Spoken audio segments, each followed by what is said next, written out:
नमस्कार, स्वागत है आपका। मैं हूं आपके साथ सना वारिस और आप देख रहे हैं प्राइम डिबेट इंडिया।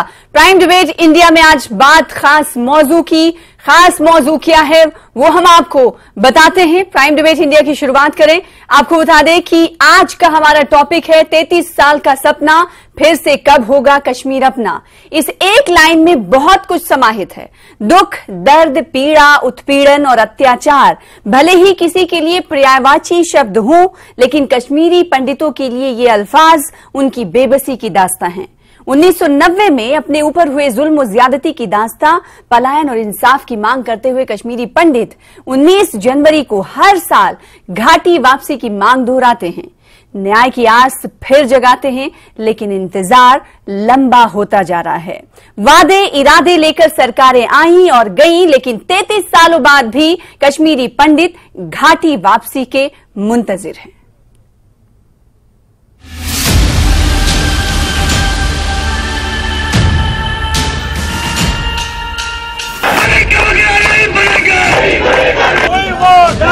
घर तो हमने बहुत बना लिए, लेकिन वो सुकून हमारा चला गया है।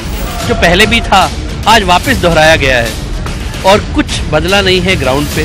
घर की याद में हर दिन जी रहे हैं। पूरी जनरेशन की चाह है, हम वापस जाना चाहते हैं, हम अपना घर बसाना चाहते हैं। हम रोज इस 19 जनवरी को रोज जीते हैं।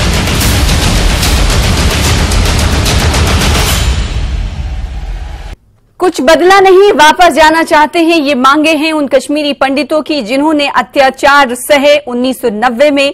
और 19 जनवरी से इसकी शुरुआत हुई थी, पलायन की शुरुआत हुई थी, जिसके बाद से आज तक इंसाफ के मुंतजिर है तमाम कश्मीरी पंडित। सवाल यही है कि आखिर कब उनका कश्मीर अपना होगा फिर से। आज इसी खास मौजू पर, खास मुद्दे पर करेंगे चर्चा। खास मेहमान को हमने बुलाया है इस प्राइम डिबेट का हिस्सा बनने के लिए। खास मेहमान का तारुफ करा देते हैं। सबसे पहले खास मेहमान अब से कुछ देर बाद टीवी स्क्रीन पर आपको नजर आ रहे हैं। सबसे पहले डॉक्टर निर्मल सिंह साहब, फॉर्मर डिप्टी सीएम हैं जम्मू कश्मीर के, भारतीय जनता पार्टी को रिप्रेजेंट करते हैं।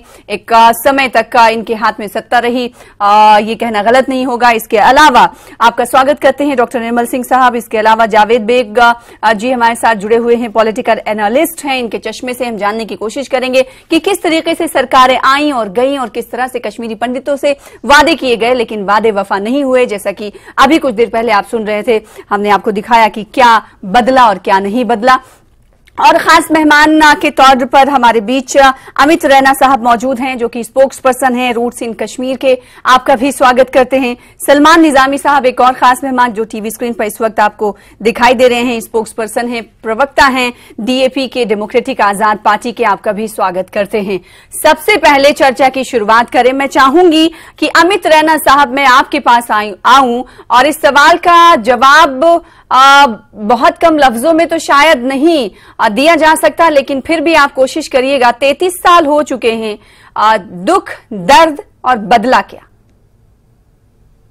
देखिए, 33 साल से आप किसी का बाइक चला रहे थे। 33 साल से हमने मकान तो बहुत बना लिए, मगर घर आज भी हमारे पास नहीं है। 33 साल से एक समुदाय, एक जो आज हम G20 का मैं बोर्ड देखता हूं तो उस पर लिखा होता है mother of democracy. Mother of democracy में आज भी 33 साल के बाद एक ऐसा समुदाय है जो बेघर है और 33 साल से घर जाने का इंतजार कर रहा है और 33 साल से न्याय का इंतजार कर रहा है और दोनों उसको नहीं दिए जा रहे हैं। तो ये पीड़ा लेकर तो हम रोज सो उठते हैं और यही पीड़ा लेकर हम सोते हैं कि कब हमें न्याय मिलेगा और कब हमें घर मिलेगा। 3 जनरेशन हमारी आज तक हलाक हो चुकी हैं इसी उम्मीद में। मुझे याद है कि कैसे मेरी दादी कि जब मृत्यु हुई तो क्या चाह थी उनकी आंखों में कि क्या मैं अपने घर में क्यों नहीं हूँ, मैं अपनी जमीन पर क्यों नहीं हूँ, मुझे शंकराचार्य क्यों नहीं दिख रहा मेरे डेथ बेड पे। और इसके बाद मेरे नाना, उनको तो हमें भटोट ले जाना पड़ा क्योंकि उन्होंने तो जिद लगा रखी थी कि कश्मीर में ही दम तोड़ूंगा। और विश्वास करिए, जब तक हम बटोट नहीं पहुंचे तब तक उन्होंने अपनी आंखें बंद नहीं करी। हम बटोट लेकर हमने कहा हम घर आ गए हैं, तो उनको पहाड़ दिखकर उन्होंने आखिरी सांस ली। तो ये हर घर की कहानी है और बस इसी उम्मीद से जीता हूं कि शायद ये मेरी कहानी भी ना हो, कहीं ना कहीं वापस घर जाने को मिलेगा। जो सभ्यता हमने खोई है, जो हमने अपना कस्टम्स खोए हैं, जबान खोई है, ट्रेडिशंस खोए हैं, वो शायद वापस जिंदा करने का मौका मिले। अब सवाल इसी के साथ उठता है कि आखिर कब ऐसा होगा, क्योंकि बार बार जैसे कि हमने ग्राफिक्स के जरिए दिखाने की कोशिश की है कि कई संगठन ऐसे हैं दुनिया भर में जो आंदोलनरत हैं और साथ ही साथ इस मांग पर वो बने हुए हैं ये संगठन की कश्मीरी पंडितों को वापस घाटी ले जाया जाएगा। कई सरकारें आई और वादे किए गए, इरादे भी जाहिर किए गए। पॉलिटिकल एनालिस्ट जावेद बेग साहब मौजूद हैं। मैं डीएपी और बीजेपी के पास बाद में जाऊंगी। मैं चाहूंगी कि इस दौर को एक पॉलिटिकल एनालिस्ट कैसे देखता है। 33 बरस गुजर चुके, जो इरादे और दावे कई सरकारें आई, उन्होंने कश्मीरी पंडितों से किया। उन्होंने कहा कि हमारी सरकार आएगी तो हम आपको वापस ले जाएंगे और सुरक्षित माहौल दिलाएंगे, लेकिन ऐसा हुआ नहीं। कहां कमी हुई और जो इरादे और जो दावे किए गए थे, क्या वो सिर्फ जबानी थे, जबानी जमा खर्च जो उर्दू में बोलते? जावेद बेग साहब। सना, सबसे पहले इस दिन को याद करते हुए उन सारे कश्मीरी पंडित भाई जो हमारे शहीद किए गए, उनकी आत्मा को शांति मिले, उन्हें हम श्रद्धांजलि अर्पित करते हैं एज अ फैमिली मेंबर, क्योंकि कश्मीरी मुसलमान और कश्मीरी हिंदू एक ही फैमिली है, हम एक ही नस्ल के लोग हैं, तो वो हमारे घरों के लोग थे। और हम बार बार मजम्मत करेंगे उन कातलों की, हम मजम्मत करेंगे उन लोगों की जिन्होंने उन कातलों का साथ दिया, जिन्होंने मुझे लगता है कश्मीर की हिस्ट्री का सबसे डार्केस्ट चैप्टर वो था। उस वक्त जो जुल्म बर्पा किया गया कश्मीरी पंडित भाइयों पे। पिछले 30 साल से जो भी सेंट्रल गवर्नमेंट में सरकारें बनी, उन्होंने वादे किए। कांग्रेस चूंकि इस गुनाह का बराबर का शरीक है, कांग्रेस के ही जमाने में, कांग्रेस के वक्त में ही, और नेशनल कॉन्फ्रेंस यहां पे ये बराबर के जिम्मेदार है और गुनहगार है, उनकी हम बात ही नहीं करेंगे, क्योंकि 87 के इलेक्शन रिगिंग नेशनल कॉन्फ्रेंस और कांग्रेस ने जो की, उसी के वजह से फिर यहां कश्मीर में मिलिटेंसी स्टार्ट हुई, और जिसमें पाकिस्तान ने उस वक्त एक नाजायज रोल अदा किया, जिसकी वजह से आज कश्मीर, पूरे कश्मीर में जो 30 साल से हालात सामने हम सब जानते हैं। आज की सरकार जो है, बीजेपी की सरकार जो है, वो भी पिछले 7-8 साल से बिल्कुल नाकाम होती जा रही है। कहां उन्होंने अभी तक कुछ ठोस नहीं किया, लेकिन हाँ कोशिशें की उन्होंने, मैं ये नहीं कहूंगा कि उन्होंने कोशिशें नहीं की, लेकिन ऑन ग्राउंड अभी कहां मेरे कश्मीर के भाई कश्मीर में रह रहे थे, कुछ जो बचे कुचे थे यहां पे, वो भी छोड़ने के लिए आज के डेट में सड़कों पे है। लेकिन सरकारों से ज्यादा हमारी सिविल सोसाइटी जो सोई हुई है, जिसका मैं भी एक मेंबर हूं, और मुझे बड़ी शर्मिंदगी महसूस होती है कि सिविल सोसाइटी ने वो पहल नहीं की। होते हैं दुनिया में बहुत सारी जगहों पे पॉलिटिकल अनसर्टेनिटी या फिर मिलिटेंसी, टेररिज्म की वजह से लोग बेघर हुए, लेकिन फिर सिविल सोसाइटी का एक बहुत बड़ा रोल होता है। सरकारों को छोड़े आप, सियासी जमातों और उनके एजेंडा को छोड़े आप, एडमिनिस्ट्रेशन को भी आप छोड़े, एज ए सिविल सोसाइटी हम बराबर पिछले 30 साल से नाकाम होते जा रहे हैं। ठीक है, तो आज नहीं सियासी जमातें बनी, आपने रखे सामने कि अगर कश्मीरी पंडित छोड़कर चले गए हैं, अगर कश्मीरी पंडितों को मजबूर किया गया है 1990 में, जैसा कि हम अभी बात कर रहे हैं, तो कौन कौन से पहलू हो सकते हैं? एक तो सरकारी पहलू पर आपने नजर रोशनी डाली और दूसरा पहलू सिविल सोसाइटी के बतौर को भी रखा। और सलमान निजामी साहब, मैं आपके पास आऊं इस सवाल के साथ।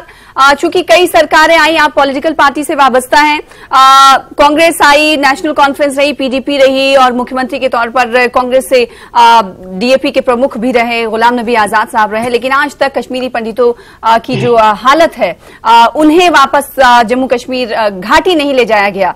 इसके लिए किसे जिम्मेदार मानते हैं?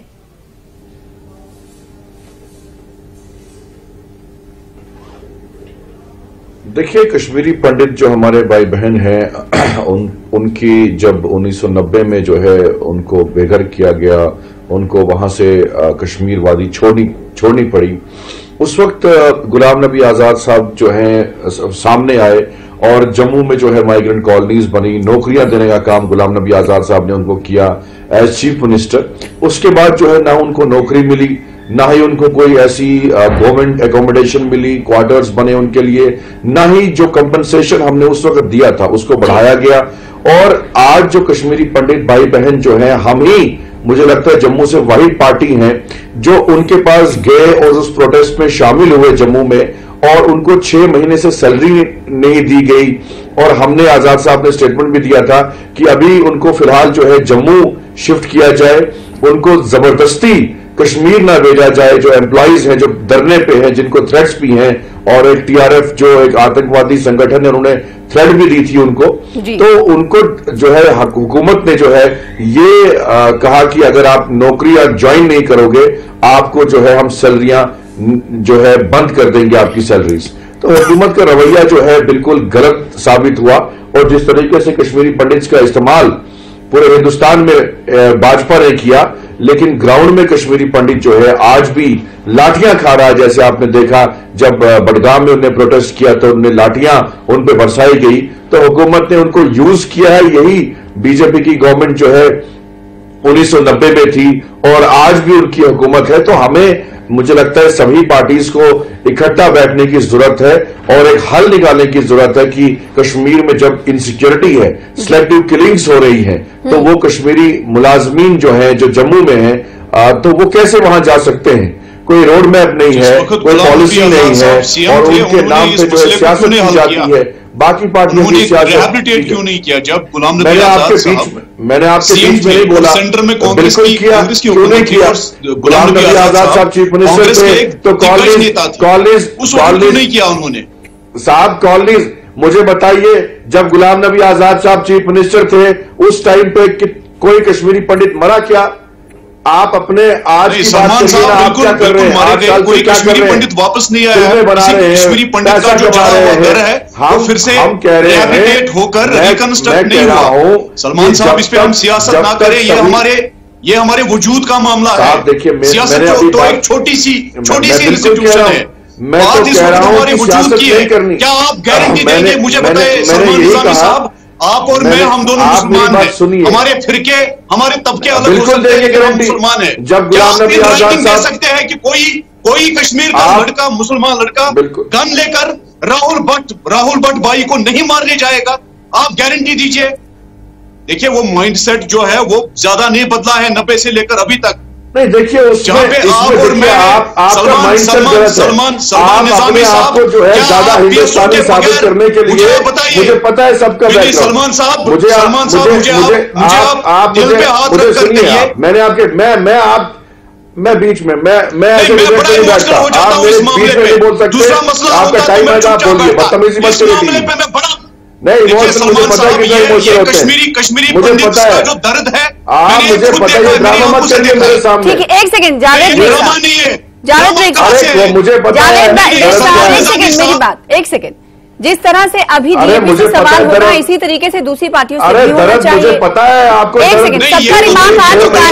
डॉक्टर निर्मल सिंह साहब के पास आखिर में जाने का उद्देश्य ये है कि अभी एलजी प्रशासन है, केंद्र की सरकार जम्मू कश्मीर को संभालती है, और जब जम्मू कश्मीर की कमान केंद्र को मिली तो उस वक्त ये वादा किया गया था कि जम्मू कश्मीर की स्थिति को बदला जाएगा, हालात बदले जाएंगे, कश्मीरी पंडितों के लिए रास्ता जो है, राह जो है हमवार होगी, घाटी में वो बच सकेंगे। लेकिन ऐसा जमीन पर खुद नहीं हुआ है, क्योंकि खुद ये कह रहे हैं जम्मू कश्मीर के जो कश्मीर घाटी के पंडित भाई हैं वो बाहर जो प्रोटेस्ट कर रहे हैं, दिल्ली के जंतर मंतर पर आज उन्होंने प्रोटेस्ट किया और इसकी बाइट भी हमने सुनवाई। डॉक्टर निर्मल साहब आपने सुनी, वो कह रहे हैं कि ग्राउंड पे कुछ नहीं बदला है, हम अपने घर वापस जाना चाहते हैं और भाजपा ने भी हमें छला है।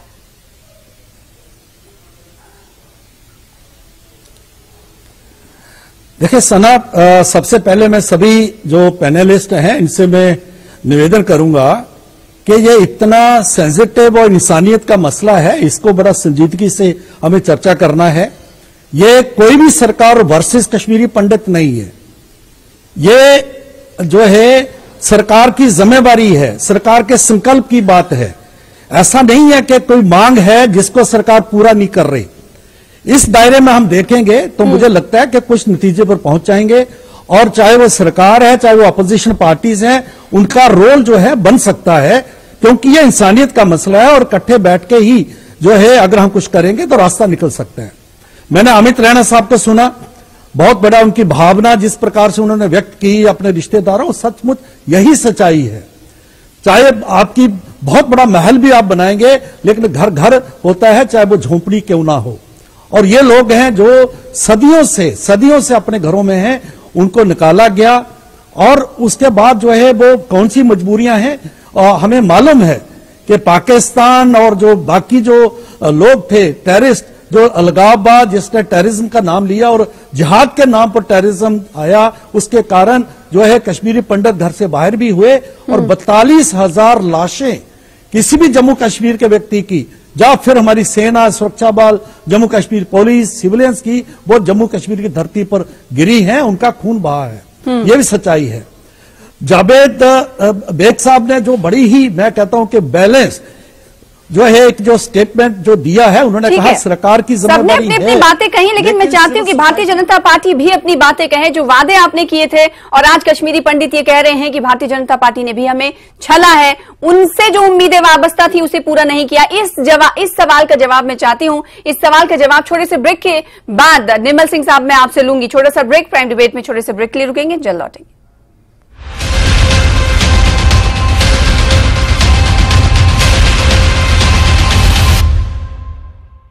Team network.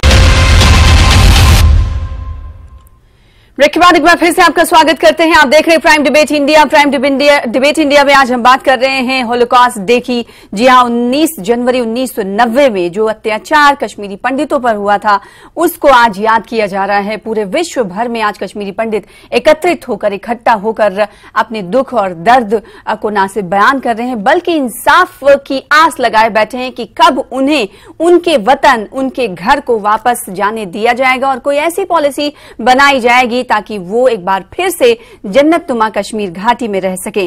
खास मेहमान हमारे साथ मौजूद हैं इस पर चर्चा करने के लिए। डॉक्टर निर्मल साहब, आपसे सवाल मैं करना चाहती हूं, और ये कश्मीरी पंडित जो आज देख रहे होंगे आपको, वो चाहते हैं कि सरकार ये बताए कि अभी नहीं तो कब कुछ पॉलिसी, कुछ खाका उन्हें घाटी में दोबारा बसाने के लिए सरकार तो कुछ ना कुछ कह सकती है ना, आश्वासन दे सकती है ना। देखिए सना, पहले तो आपने जो शब्द प्रयोग किया कि भारतीय जनता पार्टी ने छला, और ऐसा मैंने नहीं किया। कह रहे हैं, एक सेकंड आपको करेक्ट करना चाहूंगी, ये गलतफहमी है आपकी। मैंने नहीं किया।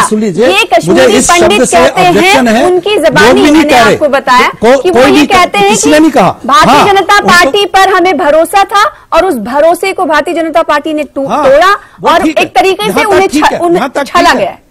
उनकी ज़बानी में बता रहे। नहीं, ये मेरे अल्फाज नहीं।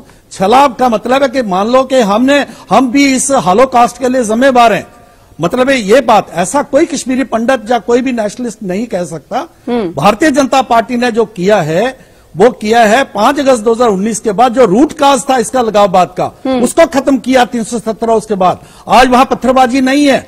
आज जो है वहां पर जो है लोग, बच्चे स्कूल पढ़ने जाते हैं, ये माहौल बन रहा है, क्योंकि ये सरकार की जिम्मेदारी है कि कश्मीरी हिंदू, कश्मीरी पंडित जो हैं, जो बाकी भी नेशनलिस्ट जो हैं, वहां जाएं और बहुत सुरक्षा से, इज्जत से पूरा उनके सहभागी हो सके, उसके लिए सरकार लगी हुई है।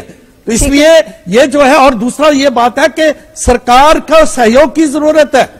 एक तरफ पाकिस्तान है और जिस प्रकार के टारगेट किलिंग करके उन्होंने स्ट्रैटेजी बदली है, और जिस प्रकार से हम देखे हैं, चाहे वो राहुल भट्ट की हत्या हुई, जो है रजनी बाला की हत्या हुई, अमरीना भट्ट की हत्या हुई, ये सारा वो उसकी स्ट्रैटेजी बदली हुई है। इसके सामने लड़ना है और अल्टीमेटली कश्मीरी पंडित वहां पर जाए और वो सुरक्षा से रह सके, इस माहौल को बनाने के लिए सरकार की जिम्मेदारी है। सरकार जो है पूरा इसमें लगी हुई है, सुरक्षा बल लगे हुए हैं, किसी सवाल का जवाब दे रहे हैं। सुरक्षा बल सरकार लगी हुई है ताकि जो माहौल है वो सुरक्षित बनाया जा सके। रूट्स इन कश्मीर के प्रवक्ता भी हमारे दरमियान मौजूद है, अमित रैना साहब।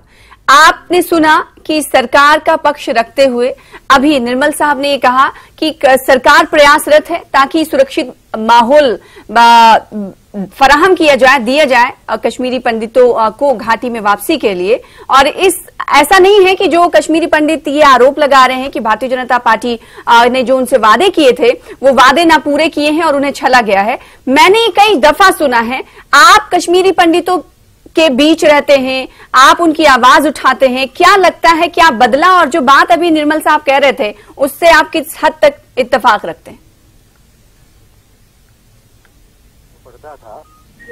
तो मुझे कई बार हमको इतिहास में पढ़ाया जाता था कि ये सभ्यता गायब हो गई, ये इंडस वैली गायब हो गया, या हड़प्पा सिविलाइजेशन गायब हो गई, या एक्स सिविलाइजेशन गायब हो गई। तो मैं बड़ा परेशान होता था कि एक सभ्यता, एक सिविलाइजेशन, एक कम्युनिटी कैसे गायब हो सकती है। और बदकिस्मती ये है कि इसका जवाब मैं अपनी आंखों से अपने साथ होते हुए देख रहा हूँ कि एक समुदाय कुछ ही वर्षों में शायद इस भारतवर्ष से गायब हो जाएगी। और मैं ये बात इसलिए कह रहा हूँ कि इसको रिवर्स करने का प्रयास मुझे किसी भी सरकार में नहीं दिख रहा है। उम्मीद बिल्कुल थी भारतीय जनता पार्टी से, मुझे लगता है सबसे ज्यादा अधिक उम्मीद हमें अगर किसी पार्टी से रही थी तो वो भारतीय जनता पार्टी से रही थी। मगर जो डिनायल मोड में आज ये पार्टी चल रही है, खासकर इसलिए कि कुछ इलेक्शन की कुछ सीटें कश्मीर में जीती जाएं, तो ये डिनायल मोड सच है। और इस डिनायल मोड के कारण कश्मीरी हिंदुओं का वापस आना और मुश्किल हो जाता है। अब आप देखिए कि 32 साल तक भारतीय जनता पार्टी की सरकार हम सबको बताती रही कि कश्मीर में हिंदुओं के साथ नरसंहार हुआ, कश्मीर में एक धर्म के साथ नरसंहार रहा, एक जिहाद जो पाकिस्तान 32 साल से कश्मीर में चला रहा है। और आज उसी सरकार के एलजी साहब कहते हैं कश्मीर में किलिंग का धर्म से कोई लेना देना नहीं है।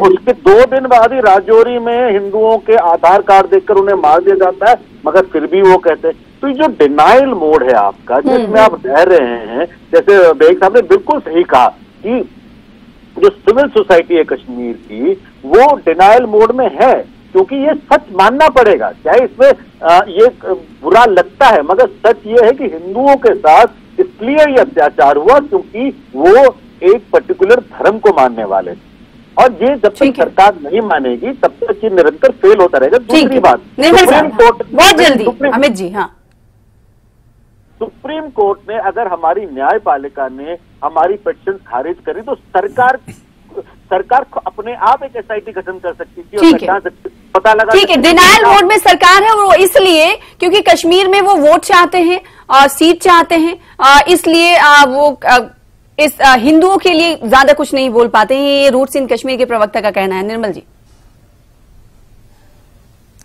सना देखिए, कश्मीर में कश्मीरी पंडितों के वोट के साथ कोई सरकार बनेगी या नहीं बनेगी, वो शायद हर कोई जितना उनके वोट परसेंटेज है और उस पर नहीं हो सकता कुछ भी। लेकिन ये वोट का मामला नहीं है, ये जैसे कहा गया ये सर्वाइवल का मामला है, इंसानियत का मामला है और सरकार की जिम्मेदारी का मामला है। और भारतीय जनता पार्टी एक दिन से, पहले दिन से ही, जब से भारतीय जनता पार्टी बनी है, हमारी बिल्कुल नीति स्पष्ट है। किसी एक ने कहा, मैंने सुना नहीं है कि आप इन्होंने रेफर किया कि उन्होंने कहा कि ये धर्म का मामला नहीं है। कौन कहता है? जिहाद की बात हम जब करते हैं, जब हम कहते हैं कि जैसे वो सोसाइटी का वहां एक बहुत बड़ा रोल है और जो इतना कुछ हमने देखा पिछले 30 सालों में होते हुए, कोई डिनाइल मोड में नहीं है। हाँ, इसको टैकल कैसे करना है वो चैलेंज है, उसमें सभी को इकट्ठा आना पड़ेगा। उसमें से के और किसी के पास जो है एक फार्मूला नहीं है कि इस प्रकार से किया जाए और सब कुछ ठीक हो जाएगा और कश्मीरी हिंदू जो बाकी नेशनलिस्ट वापस चले जाएंगे। हाँ। इस पर किसी के पास फार्मूला नहीं है। इसके लिए यूनाइटेडली इसके लिए फाइट करना पड़ेगा। सरकार अपना काम कर रही है, सुरक्षा बल अपनी कुर्बानियां दे रहे हैं और ये पूरा हम जो है इकट्ठे होकर साथ मिलकर काम करना होगा, तभी दोबारा बसाया जा सकता है। यूनाइटेड तरीके से काम करना होगा। सलमान निजामी साहब, इस बात से किस हद तक इत्तेफाक रखते हैं आप? अगर ऐसा होता है तो डीएपी का क्या रोल होगा?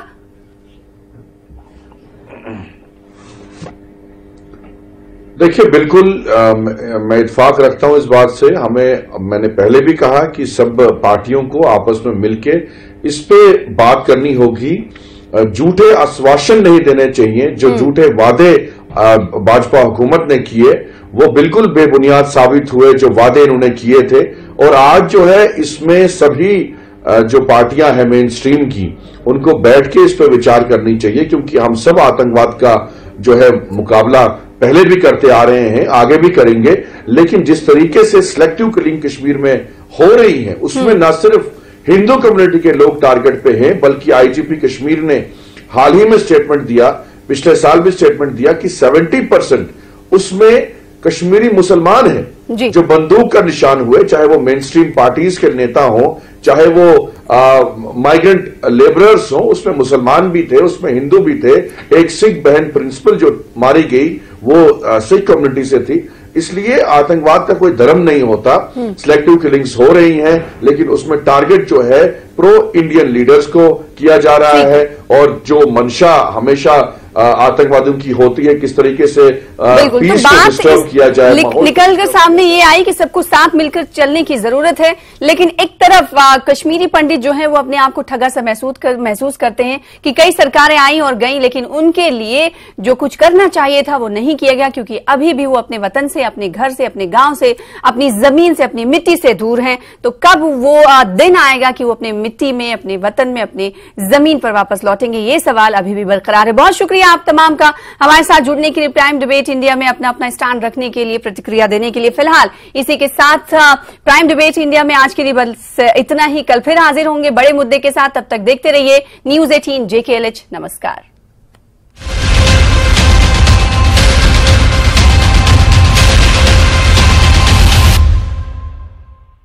26 days.